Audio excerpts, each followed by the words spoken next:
Hey everybody, it's Krista and Dalton here. And we are back with, is this part 4 technically? Yeah, I guess 4. Yeah, so part 4 of this kind of series thingy that we're doing.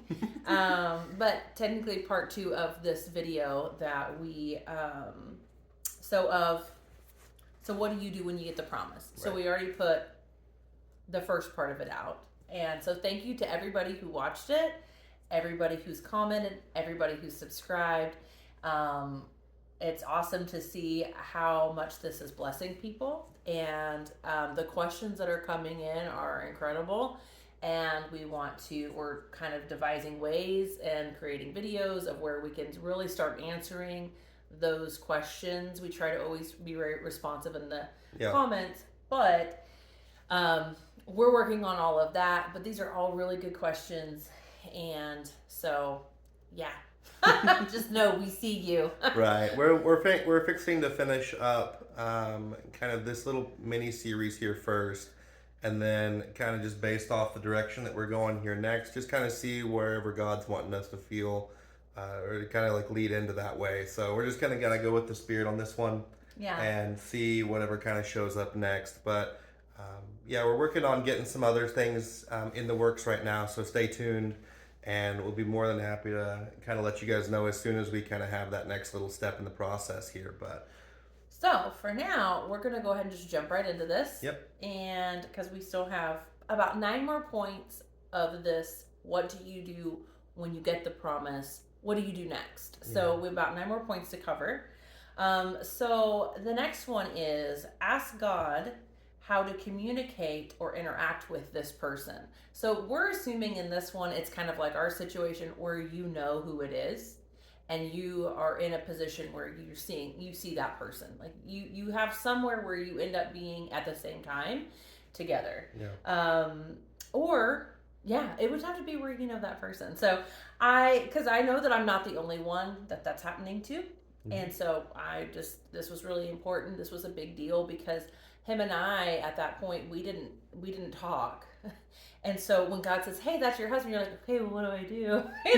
So do I go say, hey? They're like, what's up? Right. So what do you do?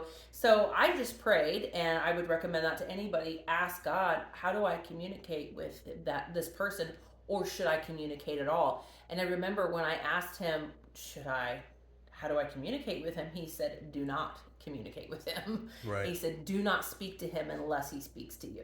And how long was it between the time that you felt that versus the time that we actually started talking? Months. Mm-hmm. Yeah, so this isn't necessarily... This is not a microwave deal. Yeah, this isn't something that can really... it can be. Who knows? God can do what he wants to, but if it's not, don't lose hope. Yeah, if it's not, don't go to that place of something's wrong. Yeah. Something pulled up on your screen, Dan. Don't worry about it. Okay.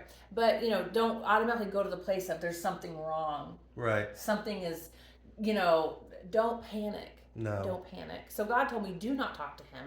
And so I think it was at least a couple months until I just happened to be in the same place as him.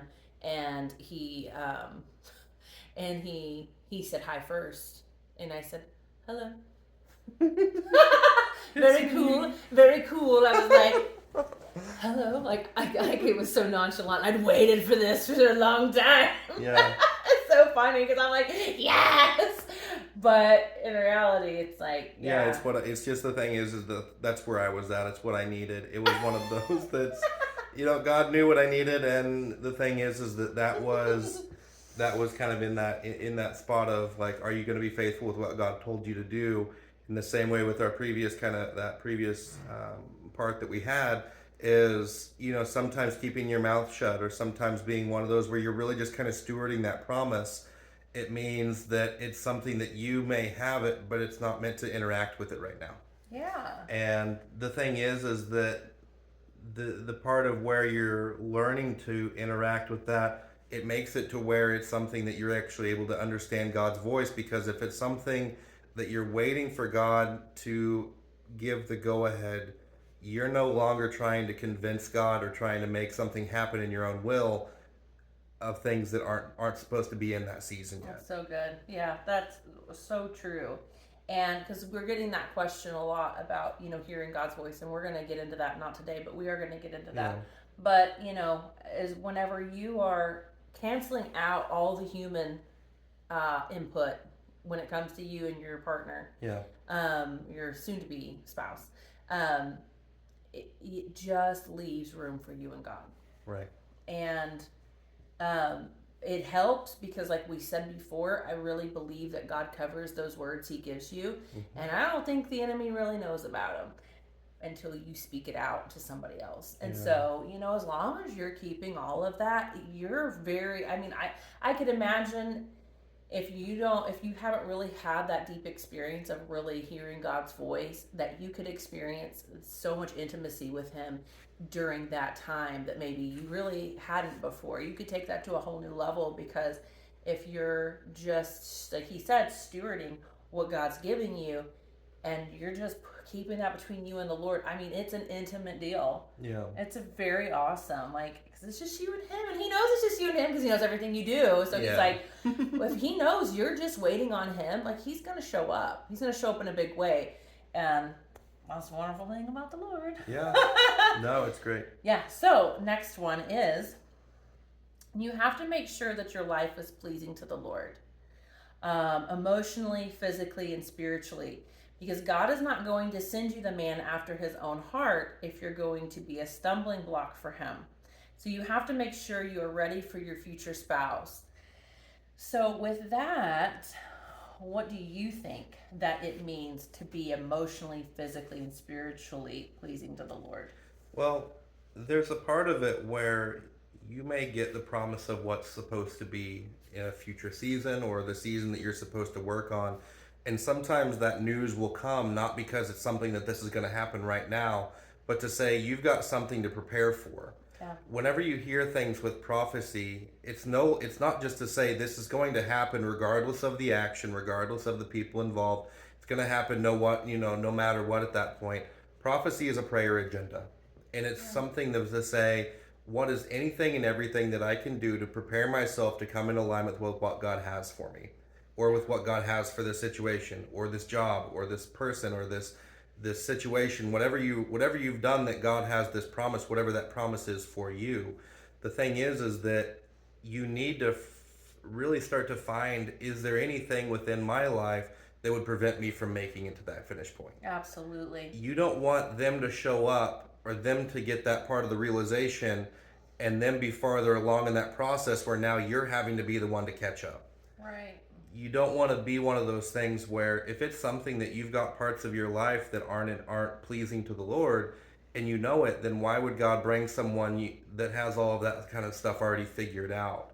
It's not to say that that's not a way to be able to help you through some of those moments, but there's also a part of it where you're responsible for trying to figure out as many things as you can to fix before they get there. Right, because the thing is, and it's kind of what you said, is he may give you that far in advance because it's time for you to start cleaning house. Yeah. So if you receive that word and you just like, oh, I must be good, and you just go about your way, thinking God's just going to drop this godly David in your lap, it's like, really how that... Sure. I don't think that's how it works. That's not what I have experienced with the Lord. But we don't put limitations on him. But I think I feel like we've kind of witnessed that, kind of that mentality in other people who are still waiting. And it doesn't mean that that's not going to come. No. But we've seen where we've been able to look at it from the outside and see that there are habits and patterns and things that that you wouldn't want in a spouse, that you are showing in your own life, that if you were looking for a spouse, you wouldn't want that in them. And so it's like, it's easy to see it from the outside of well, I don't think you'd want a man that gets drunk. So if that's the case, if you go out and you get drunk, don't drink. If it's something that having a couple drinks every once in a while is okay for the person that's coming to you, and that's also where you're at, that's something that's between you and God. But the other part of it is that if it's something that you're asking for qualities from God and the person that's for you at this point, those shouldn't be things that apply to them and not to you. Exactly. Through all my mumbling, that's what I meant. Yeah. Exactly. You have to be like, if I'm praying for all of these attributes, I don't want a person that drinks. I don't want a person that smokes. I don't want a person that doesn't love God with all of his heart and worship him and listen to worship music. And I don't want a guy that watches dirty movies that have things that if I see him I feel uncomfortable, but he likes it because, you know what I mean? We're not going to go into all of that, Right. but just think of all of those things that are kind of like worldly stumbling blocks for a lot of people, because you may or may not know this person yet. Um, and it's like those aren't really things you may even think of until you're kind of in it, but it's like, I was so confident. I knew that God was bringing me somebody. I didn't really know what he was. I mean, like, I knew him, but I didn't know. I just assumed he was like the most upstanding man ever. Sure. I mean, he looks like it. No. Because I didn't really know him. I Yeah. just knew him. And so I just assumed he was just like me.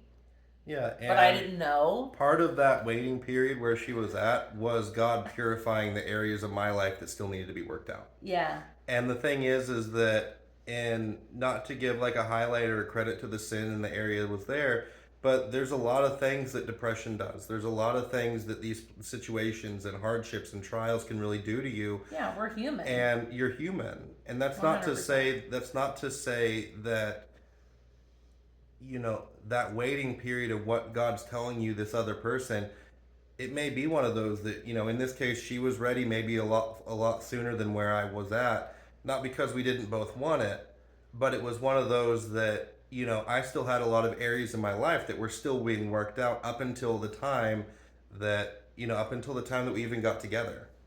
And some of those areas were one of those that you don't want to happen where it's happening out of season, where it's something that all of the right person shows up, but they haven't gone through those trials and the circumstances to make that all go away yet. You want to be able to be something that you can work on the best version of you and that relationship that you have with God before you ever really want to start bringing anyone else into that kind of situation. Absolutely. It's so true.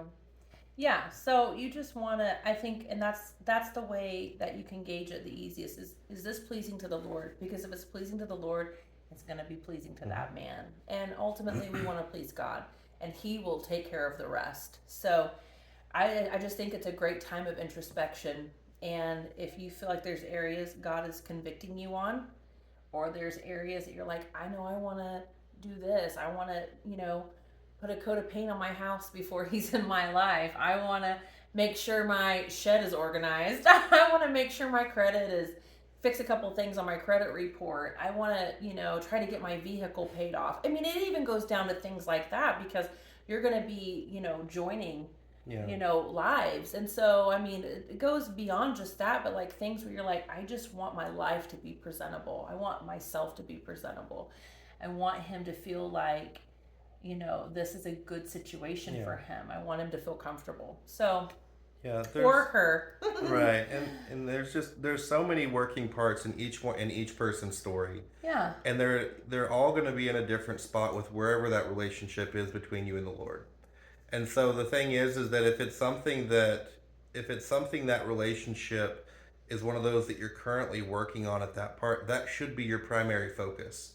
Right. Before you ever start worrying about trying to figure out the ways to make this happen where this situation comes into place, really focus on what's the best way I can make my relationship with God first. Yeah. Because if you're focusing on God and your spouse or the person that's coming is also focusing on God, as long as you're chasing both to God together, you'll end up at that triangle where you end up coming closer to each other in the process. Absolutely. And you'll probably come to each other a lot faster than if you try and just go turning away from where God has you to go to meet over to where God's working with them.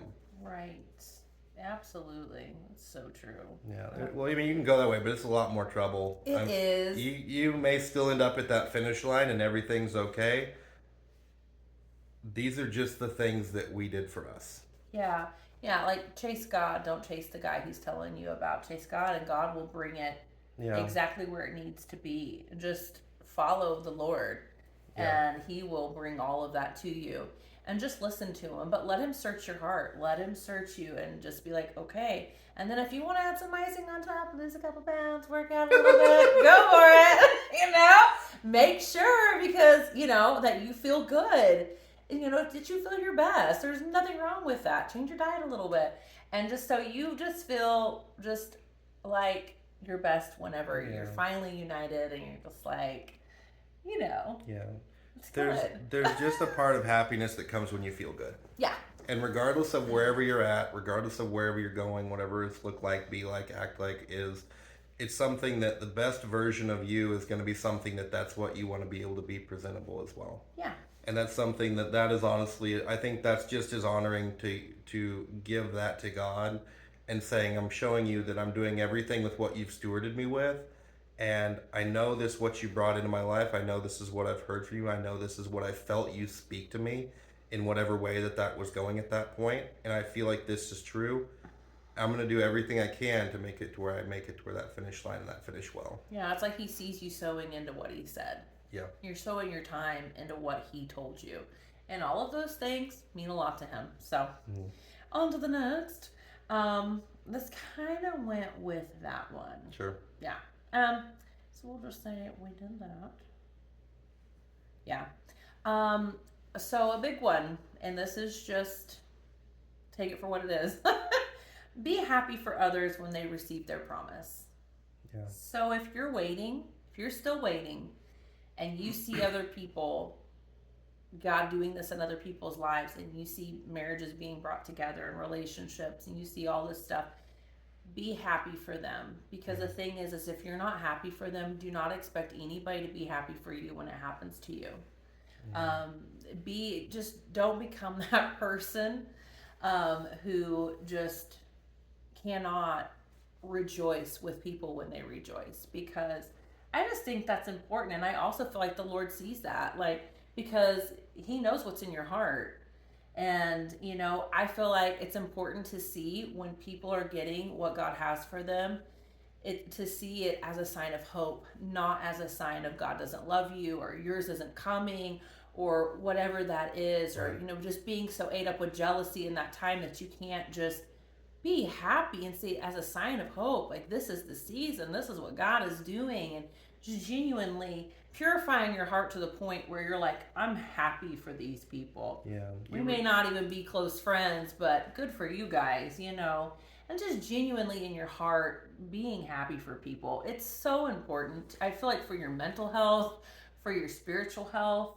Yeah. And I think God honors that, because when he sees people that are not happy for people when God's working in their life, I don't know what it does, but I can't feel like it speeds anything up. Yeah, anyone can look at people's actions, and they see those kind of they see kind of the way that people act and interact. And whenever it's something that you think that just because it's something that you've heard this word and you've confirmed it, that it's going to happen first, it's something that you can't get so caught up in making that promise come to pass and trying to do all this other stuff that you lose track on realizing that everyone else is in a different season, a different time, they're in a different walk.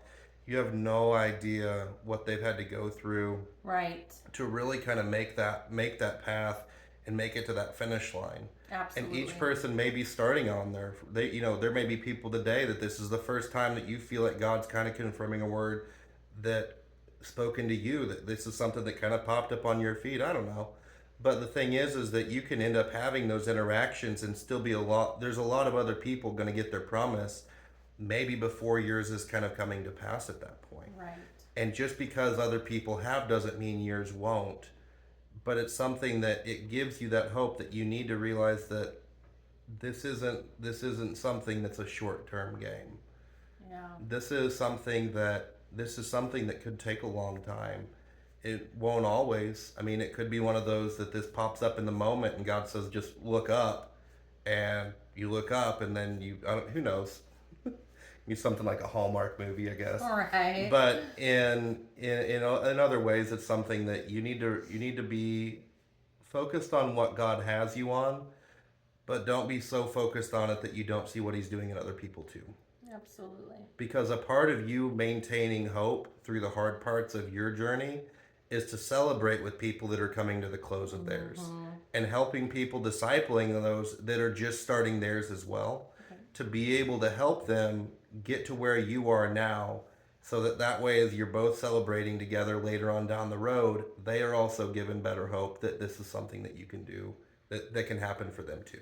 Absolutely. Yeah, I completely agree. And then the next one is walk by faith, not by sight, as it will likely look dead. This takes extreme faith to believe the word when it looks like nothing is happening. So, yeah. um, we walked that out completely. And the thing is I think that people get really uneasy when they don't know what's happening, and it can really deter people. Yeah. When they think that, because they start to think, well, maybe I missed it, maybe I didn't hear it, maybe I didn't hear God. There's a lot of different thoughts that can happen kind of in that silence or whenever nothing's really happening. And what I did and what worked was I took it to the Lord. I didn't take it to anybody else. I took it to the Lord, and I would just ask him, what now? Yeah. What next? And he didn't give me a time. He would answer my questions as I asked them.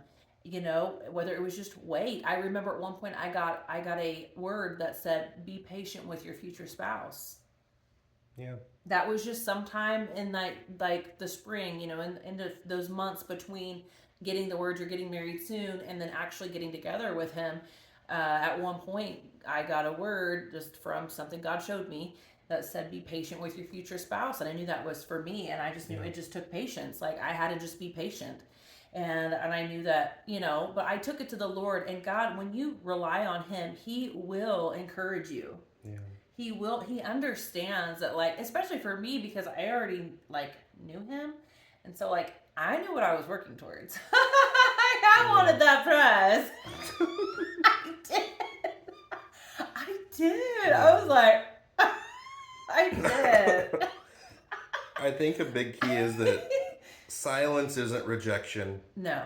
And redirection isn't necessarily rejection either. Right. There's a lot of parts to get to that finish line. And for me, the times of whenever I heard God actually speak and confirm and do things, I heard a lot of things in the first early part of that to kind of confirm that things were coming, and then hardly anything until it was basically the end of that line. I mean, this was there was about 6 months of silence, and I meant, like, where are you? Where is this person? Is this person real? Is this happening? Is this going to, like, it was just crickets. And the thing is that silence wasn't God rejecting me or saying that I wasn't worthy, and because I interpreted it as I had failed and I had messed up, and God was no longer talking to me because I wasn't on that course anymore. And like she said,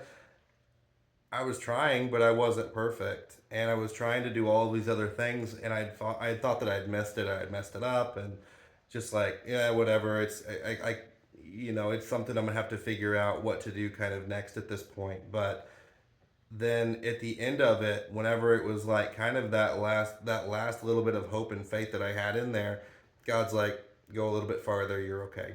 And that was, that's what made it that last month or so to kind of get to that end point there. So yeah, no, yeah, I just think it's whenever I would be at church on Friday night and I would look over at the back of his head and be making out my tithe, naming my seed, my marriage and future children, I would just be like, but nothing was happening. I mean, I see it all. I'm in it, but nothing is happening. We're not communicating in any way, but I know all of this. And I would just tell the Lord, I don't know how you're going to do it, but I believe you. Yeah. And I would just speak into that and just say, I don't know how, I don't see anything happening, but I believe you. And I would leave every Friday night with nothing. No, we didn't get each other's numbers. We weren't chatting. We weren't doing anything. We weren't even looking at each other. Yeah. Like, it was, I mean, it could have really made you sad. But there was a lot of ways God was encouraging me through that. But that was just intimate between him and I. And he Yeah. would play a certain song.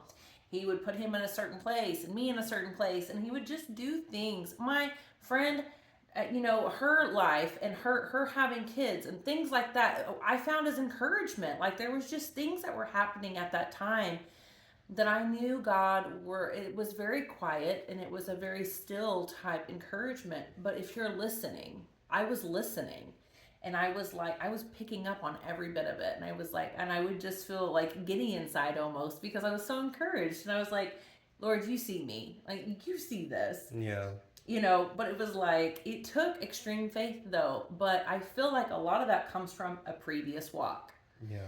God had prepared me through so many seasons of just really walking by faith and not seeing anything until it's like it had just happened. Yeah. And so a lot of that comes from your previous walk. Everything he's trained you to do into this point, it's like, you're like, okay, Lord, here we go again. Mm-hmm.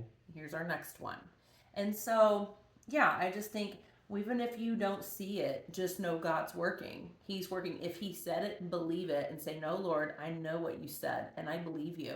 Yeah. I believe this. The longer that you go in your walk with God, the thing is you get more comfortable with the times between him speaking being longer and longer and longer and still being okay. Yeah. Because it's something that you may go, you may need, kind of for someone that's just starting out, there may be someone that's needing confirmation and confirmation and confirmation to kind of know that they're on the right path. And I believe that to some extent God knows where you're at and he tries to help that process out.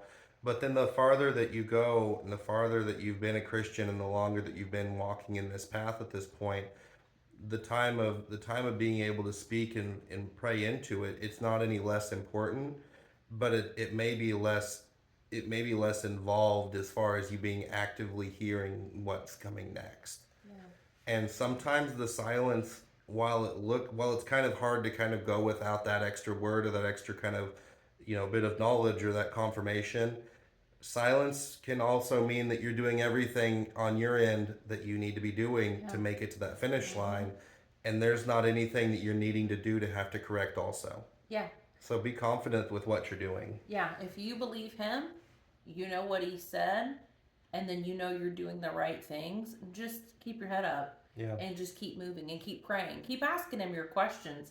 But don't feel like if he doesn't immediately respond or everything's not falling right into place, just encourage yourself in the Lord. Read the Bible. Find ways to encourage yourself, because I think it also goes back to being a strong Christian, being a mature Christian who doesn't need to have their hand held through everything.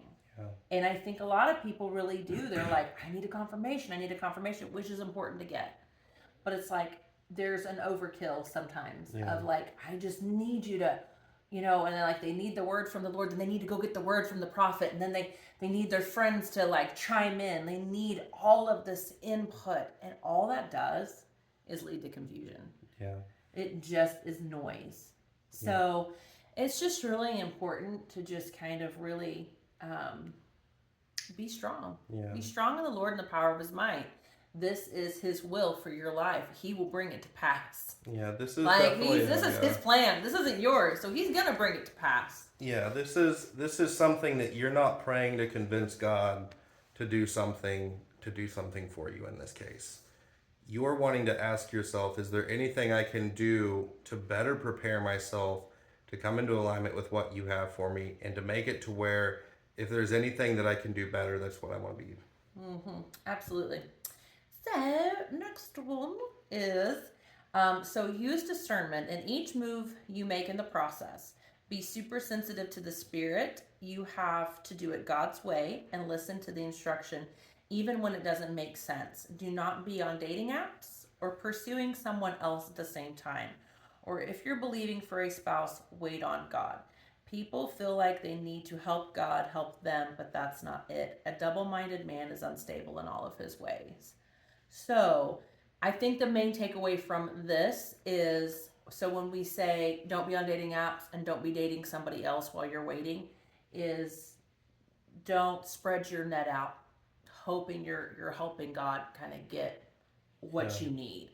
I think that's when you really sit down and you say, Lord, like you got to have a come to Jesus moment and say, really get Yeah. the instruction from him and then absolutely to a T follow it. Don't get ahead of him and don't get behind him. Move with the Lord. And the thing is, if he says your man is on plenty of fish, Oh God. go to plenty of fish.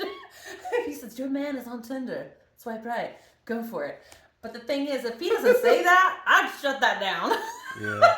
It's not that we're anti-dating apps. It's the thing is, and this is what we talked about before, is that you can incur so much damage. In a shorter period of Oh time. man, somebody can just obliterate you because you are casting your pearls before swine. And I'm not saying that everybody on dating apps are bad, and that's not what I'm saying at No. all.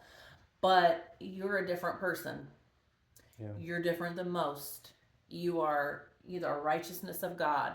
You are a sanctified Christian woman or man. You have been set apart. You've been walking with the Lord.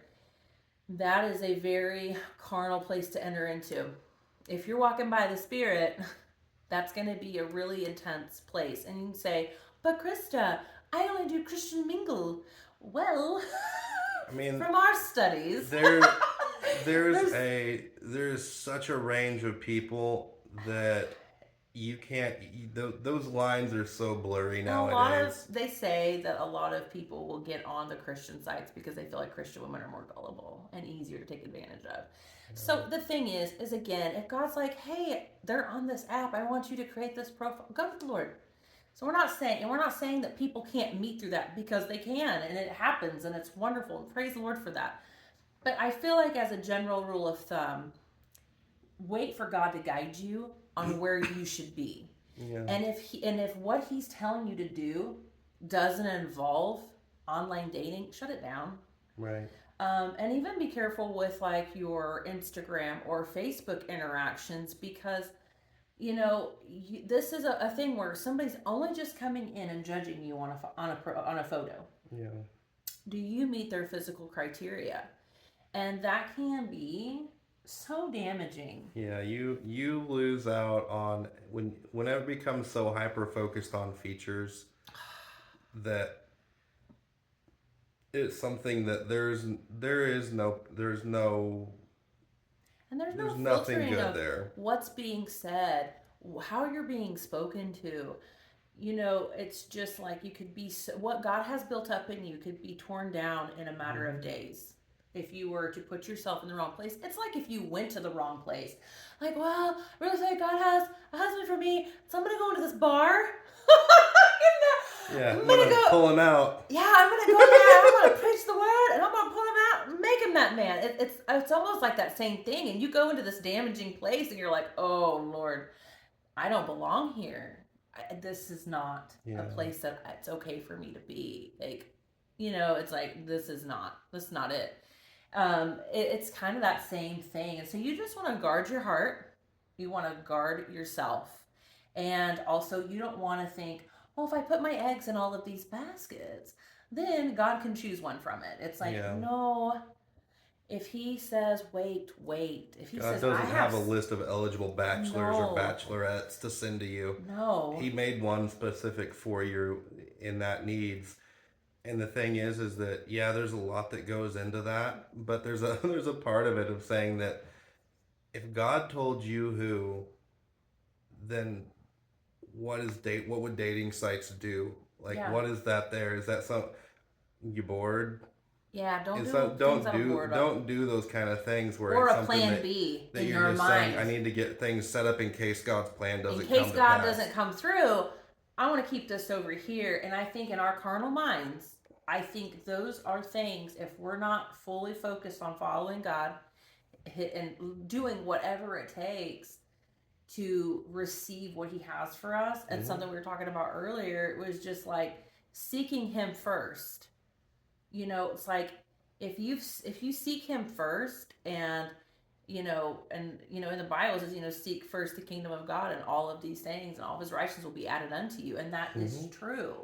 That's how that works. And so I think that you just have to really If he says, hey, this is your spouse, if you have anything going on outside of that spouse, drop it. That may be one of that the thing is, if it's something that you don't feel like God's given you the grace to kind of go into those movements and those motions and those apps, the thing is that you're opening yourself up to a lot of liabilities there. You are. There's a lot of things that lonely people will do to feel Just less out lonely. of loneliness. It's hard because it can be such a trap, because it's like you're not meaning anything. Yeah. You're not meaning to be hurtful to yourself or to anyone else, but it's like when you've went through a season of singleness, it's lonely. I know. Yeah. I can tell he's getting tired. I'm over here pinching his leg like, wake up. Ooh, just cozy. But yeah, so yeah, you have to be strong. You Yeah. have to be strong. You have to trust in the Lord, and you just have to say, I will drop everything for you. Yeah. And your plan. And it's like, it just goes back to wanting to serve the Lord, having the heart of a servant. If you've served him and you've said, Lord, send me, what can I do for you today? And then he finally is like, hey, guess what? You get married soon. Mm-hmm. It's like, it's still in that same thought process of, okay, what do you want me to do now? Yeah. Yeah. How do I help? How do I receive your plan? How do I step into the destiny you have for me? Because this is your plan and you have plans for us, and I don't want to be the hang up. I don't want to be the reason why you can't get me to fall in line enough for your plan to come to fruition, because I'm the best person for this plan. It's not that he couldn't replace me, but I'm the best person for it, and that's why he picked me. Yeah. So yeah. Last one. Last one is, if you want God's highest and best to give him yours, do everything that the Bible commands you to do, be in perfect alignment with him and on his calendar, so you don't miss the moeds he has planned for you and him or her in the times and seasons. So yeah, it's kind of just a big sum of, if God's giving you his David, he's giving you the man after his own heart, or the woman, because we're talking to the men as well, or the woman after his own heart that has all of those amazing attributes of a godly person that you want. I mean, you want it. I'm telling you, you want it. Because it's so different. It's so different when you're dealing with a like-minded Christian who truly loves the Lord, has done their own work, has done their own study, has their own set of moral values. And both of us had to go through our different paths to get there. But when we got together, it was like seamless. Yeah. Like when it was finally time, I mean, we've always just seen eye to eye on everything when it comes to like our spiritual walk. Yeah. We have different things to add to it, but the goal and the path is the same. And the things we will not, we don't give, like that we're not going to bend on, are the same. Right. Like we're not going to compromise. Yeah, there's a lot of things that are just non-negotiables. They're just not, because if they take us out of the will of God, we're not about it. If it makes us to where we're not pleasing to the Lord, we're not about it. No. If it makes it to where we know we're going to come under judgment, we're not about it. Like, which makes dating really awesome. Because, I know for like in my past, like purity was a pretty big fight, because and where I was when I first came to the Lord, that was like nobody could understand that, like you keep yourself pure until you're married. That was a fight, and that was a fight I wasn't willing to fight with anyone, but I saw that very quickly, that's like, if you're not like-minded, that's going to be a fight. And I'm going to tell you, that should never be an issue. Yeah. If you're with somebody where that even comes up, where they feel like you should move forward in your relationship before you're married, it's not what God has for you. No. And just drop it. Just walk away. It's a really easy. You should never have to defend your relationship with God and why you keep your temple holy and undefiled, because the living God lives there. Like, it's a big deal. Yeah. Not to mention just the things that happen. And we're not going to go into that. It's a video for another time, but doors that you open and curses that come upon you and your children and things like that. I mean, it's a big deal. Yeah. And so those things that like I just remember like having to deal with, like we never had to deal with that. All those things that just made dating, like the thought of dating such a headache was never a part of our No. relationship. And To the that's very day we honestly got why married. our dating went really quickly, is because we didn't have to unpack a lot of baggage that we both brought into that relationship with. Right. And it's something that we had to go completely different paths to kind of get to that realization of it. But the thing is about a kingdom spouse is that you may not take the same path to get to where you're at, where like from where they from where he did or where she did to kind of get to that location. But you can guarantee that if God's in it, they'll be walking in the same pace of what you're at right now. Absolutely. Because of all of the things is that we've never had to play catch up with each other. There wasn't a single one of us. There was different elements that we had both learned in our walks that we were able to kind of bring and actually bring new revelation in the way that things were done and approached, and it's really made it better overall. But neither one of us had all the answers figured out, but it made it to where neither one of us had to teach the other person either what our ideals were. Right. And I think that goes back to what it is whenever you're yoking yourself, which means to tie yourself in relationship or through marriage to someone else. God won't send you an unyoked person. He won't yoke you to someone that's completely it's a pretzel stick. He won't yoke you to someone that's completely against your character, against God's ideals, against everything of what you have and hold steady for God. Right. And so the thing is that if it's something that you have someone that you feel like is strong in that way, that's answered all the right buttons, that looks really good on paper, but the thing is that there's parts where you're having to compromise your faith to God to make that relationship work. Run. That is not God. Do not do it. You can stop it right there. And the thing is that that's the good sometimes the thing. hardest thing. That's the good thing. That's the okay thing. It's actually not a good thing, No. but it looks good. It's good But because it's you're not the- close. You're But it's really not the God close. thing. Yeah, it's not the God You're thing. really close to your promise if you're having to say yes to the great thing. Exactly. Yeah, because it's going. That's as good as it will ever get. Yep. Is right there in that moment.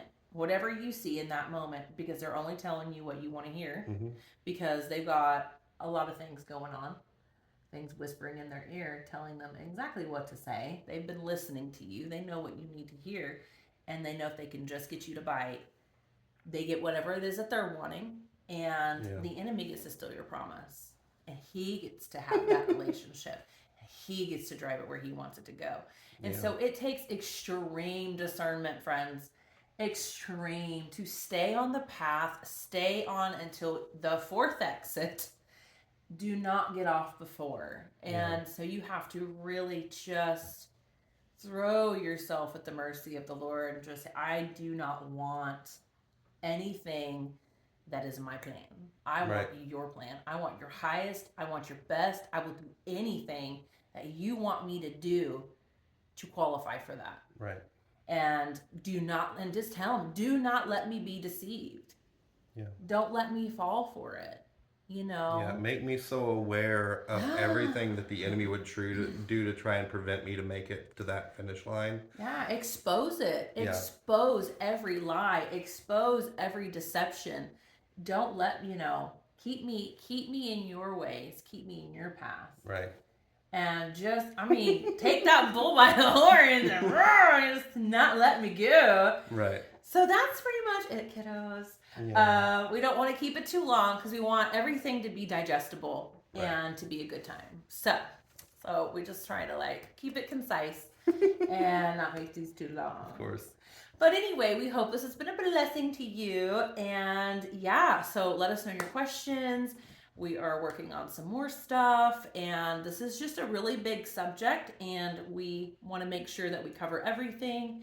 And we know that there's a lot of question about the courts of heaven. There's a lot of different things going on. And so we're working out ways to be able to address those. We are thinking about doing some lives And we are wanting, if anybody is, what we're wanting to do is wanting to start, it may not be absolutely immediately, but if you want to become a Patreon, we will have it linked below. And what we're wanting to do is more personal prayer things. And the reason why we don't really want that on YouTube is because we want it to be a safe place where if somebody were to look, they wouldn't see like maybe some of the things that you were talking about, and it would be more personal. But also kind of we're wanting to I don't know the exact timing, but start really walking people through the courts with us helping you. We want to disciple people to be able to pray. We don't want to make you dependent on anybody for prayers. This isn't us just praying because we know how to pray. We want you to equip this you. This is something of you coming up with an opportunity or a situation that you are currently going through, and we pray with you or show you how we would approach it in that situation, the things that we would come out of alignment with, the ways that we would actually discuss about the courts and going into the courts and actually doing it in a practical way, right, that would be able to say, this is how we would approach it. It doesn't mean it's perfect, but it's something that a lot of our prayers have had deliverables. Yeah, absolutely. And we want to teach you how to have those same things, because it's not our secret to be this gatekeeper of this one thing that works. It's something that not at all. It's something that we need to be able to teach others and as many people as we can. We just want a safe place to be able to do that. Yeah, and if you go back, like I've always like come to you guys with like any spiritual warfare tactic I had, because from the beginning of my journey, I've did nothing but try to just defeat the enemy, because I dealt with a lot of things, as a lot of you guys know. And so I would always come to you guys and be like, okay, I do this and I do this and I do that and this works. But I remember in one video I was like, but then they come back.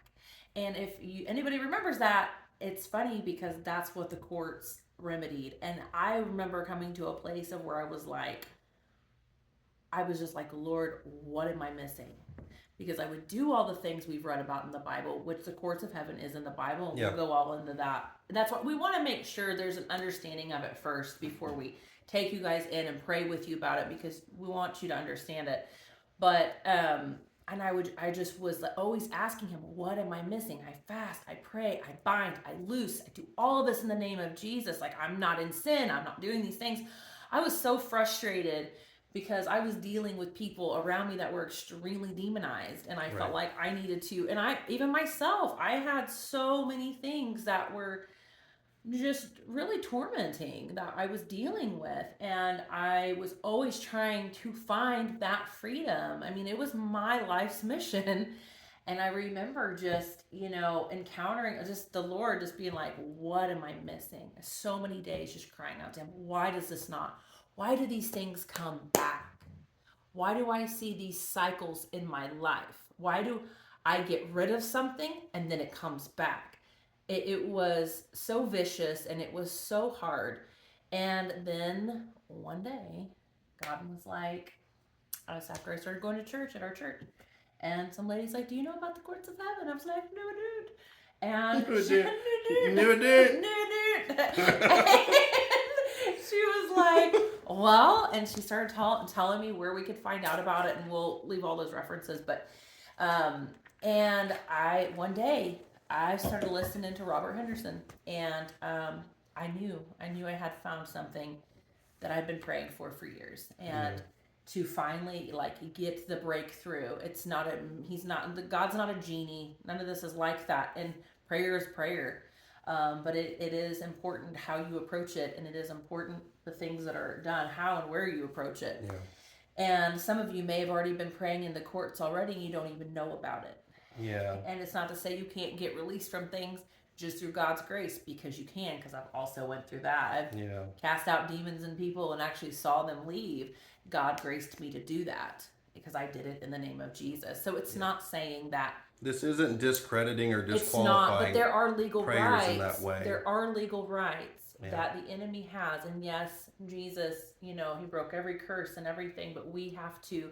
There's things we'll explain at a different time, but there are legal rights that can be holding back your promises because the enemy brings accusations against you. Mm-hmm. And so we want to dive into all of that. We want to talk more about marriage. And so we're trying to figure out how to do it all. Yeah.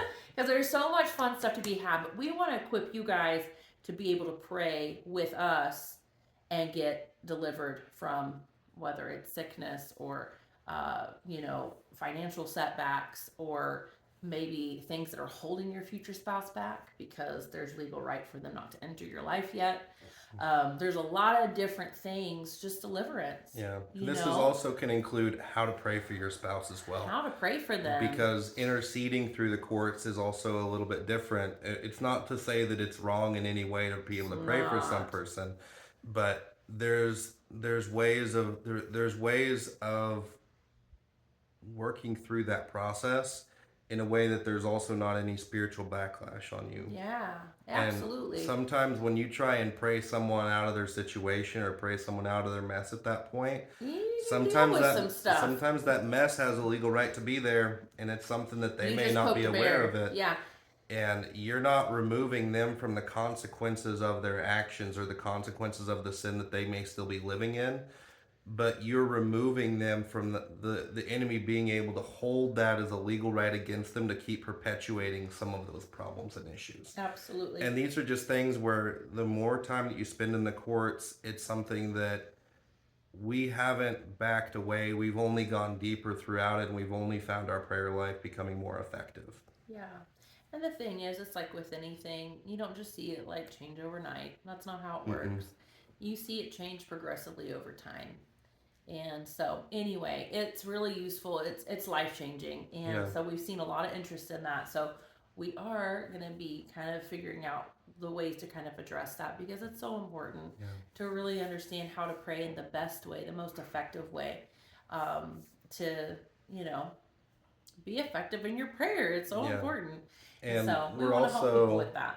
We're also wanting to do some live videos of how we actually go into the courts for our own problems too.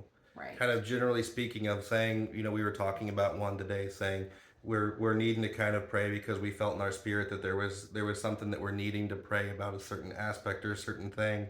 And the thing is that we're like, okay, well, do we want to go ahead and handle that right now? And they're like, well, I think we could, but I think it'd also be really beneficial if we kind of showed other people also practically what that looks like whenever we pray. Right. And just to kind of give it a way of being able to see that that's a new way of making that possible. Yeah, and we'll kind of see where that goes. Sure. And you never know where that could lead. So we're hopeful. But we just want to thank you guys again for stopping in again and watching this. And if there's any questions again that you have, feel free to drop it in the comments below. We'll have everything linked from the previous parts also. So if it's something that you missed any one of those, you'll be able to click into that and follow that through.